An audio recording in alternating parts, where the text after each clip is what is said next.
జరిగిన సార్వత్రిక ఎన్నికలలో ఆంధ్రప్రదేశ్ రాష్ట్రంలో పిఠాపురం నియోజకవర్గం కాకినాడ జిల్లాలో వైఎస్ఆర్సీపీ అభ్యర్థినిగా నాకు అవకాశం ఇచ్చారు. జగన్మోహన్ రెడ్డి గారికి నా హృదయపూర్వక ధన్యవాదాలు తెలియజేస్తున్నాం. మరి కార్యకర్తలు కానీ, నాయకులు కానీ, గ్రామాన, వార్డున, అదేవిధంగా వైఎస్ఆర్సీపీ అభిమానులు కానీ, నన్ను ప్రోత్సహించేవారు కానీ, నన్ను అభిమానించేవారు కానీ, ఒక ఆడపడుచుగా నా వెన్నంటి ఉండి నాకు మరి ఇన్ని ఓట్లు రావడానికి ప్రజల నుంచి నాకు చాలా సపోర్ట్ చేశారు. మరి చేసిన వారందరికీ కూడా నేను హృదయపూర్వకంగా ధన్యవాదాలు తెలియజేస్తున్నాను. అదేవిధంగా నాకు ఓట్లు వేసిన ప్రజలందరికీ కూడా హృదయపూర్వకంగా ధన్యవాదాలు.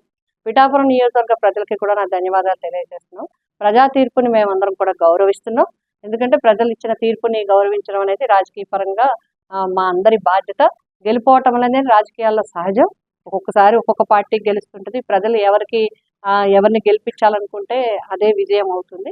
ఆ విధంగా ఇప్పుడు జనసేన పార్టీ నుంచి ఎమ్మెల్యేగా, పిఠాపురం ఎమ్మెల్యేగా ఎన్నికైన పవన్ కళ్యాణ్ గారికి హృదయపూర్వకంగా శుభాకాంక్షలు తెలియజేస్తున్నాం. ప్రజల ఆకాంక్షలకు అనుగుణంగా తప్పకుండా ఈ నియోజకవర్గ అభివృద్ధికి కృషి చేస్తారని ఆశిస్తున్నాం. మరి మా పార్టీ పరంగా కూడా నాయకులు, కార్యకర్తలు, పెద్దలు అందరూ కలిసి, అభిమానులు అందరూ ఈరోజు ప్రజాప్రతినిధులు అందరూ కూడా మాట్లాడుకోవడం జరిగింది. ఇప్పుడు ప్రతిపక్షంగా మా బాధ్యత కార్యకర్తలందరికీ కూడా ఎప్పటికప్పుడు వారిని అండగా ఉండటము, అదేవిధంగా ప్రజలకి ఏమన్నా అవసరం ఉంటే, మా అవసరం ఉంటే వారికి అందుబాటులో ఉండటం అనేది మా ప్రధానమైన బాధ్యత. ఆ విధంగా మేము ఎప్పుడూ కూడా మా ప్రతిపక్ష బాధ్యతను పోషిస్తూ రాజకీయ నాయకులుగా ఎప్పుడూ ప్రజలకి అందుబాటులో ఉండే విధంగా ఉండటం అనేది మేమందరం కూడా మాట్లాడుకోవడం జరిగింది. రాబోయే భవిష్యత్తు కార్యక్రమాలు, పరిస్థితులు, అక్కడ ఉండే కార్యక్రమాలు బట్టి మేము నిర్ణయించుకుని ముందుకు వెళ్ళటం జరుగుతుంది. ప్రియమైన ఆంధ్రప్రదేశ్ ప్రజలకి నమస్తే. జరిగిన ఎన్నికల్లో ప్రజలిచ్చిన తీర్పుని స్వాగతిస్తున్నాము.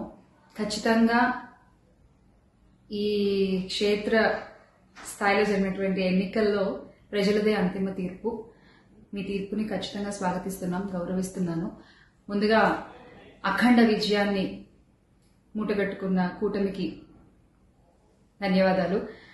పెద్దలు నారా చంద్రబాబు నాయుడు గారికి, అలాగే పవన్ కళ్యాణ్ గారికి, బీజేపీ సభ్యులందరికీ, పురంధరేశ్వరి గారికి, అందరికీ కూడా హార్దిక కృతజ్ఞతలు తెలియజేసుకుంటున్నాము. అలాగే వైసీపీ గెలుపు కోసం కష్టపడ్డ ప్రతి కార్యకర్తకి, ప్రతి ఒక్కళ్ళకి, వైసీపీ కుటుంబం మొత్తానికి కూడా పేరు పేరున ధన్యవాదాలు. ఎస్, ఓడిపోయాము, కానీ ఒకటి గుర్తుపెట్టుకోవాలి, గెలిచిన నాడు ఎప్పుడూ విర్రవీగలేదు విజయ గర్వంతో. ఓడిపోయిన నాడు ఏనాడు కూడా కుంగిపోలేదు. అలాగే ఈసారి కూడా మన జగన్మోహన్ రెడ్డి గారు మరింత బలాన్ని పుంజుకుని మళ్ళీ ఖచ్చితంగా మీ అందరి సపోర్ట్తో మనందరం కలిసి జగనన్నతో నడిస్తే ఖచ్చితంగా మళ్ళీ ఒక మంచి ప్రభుత్వంగా మనం ఏర్పాటవుతాము. దేవుడిపై నమ్మకం ఉంచి ప్రజలకి మంచి జరగాలని కోరుకుంటూ, ఎస్, ఎప్పటికీ జగనన్నతోనే అందరం కలిసి నడుద్దాము, మంచి చేద్దాం. ఏదైనా ప్రజలకి మంచి జరగడం ముఖ్యం. ఈ 5 ఏళ్లు కూడా ఆంధ్రప్రదేశ్కి ఎంత మంచి జరగాలో అంత మంచి జరగాలని మనస్ఫూర్తిగా కోరుకుంటున్నారు. జై వైసీపీ, జై జగన్. థ్రెటనింగ్ కాల్స్ గురించి వచ్చేసరికి, ఎస్, చాలా కాల్స్ వస్తున్నాయి, చాలా బెదిరిస్తున్నారు. ఒక రకమైన భయంగానే ఉంది నాకు కూడా. కానీ ఏంటంటే ఒకటే చెప్పాలండి, నేను మీకు ఒకటి నచ్చుతుంది, నాకు ఒకటి నచ్చుతుంది, అలా అని చెప్పి మీకు నచ్చింది నాకు నచ్చిందని చెప్పి మీరు బతకడానికి వీల్లేదు అంటే ఇది చాలా అన్యాయం అన్న, చాలా అన్యాయం. సో ప్లీజ్, దయచేసి ఏది కూడా వ్యక్తిగతంగా తీసుకోవద్దు.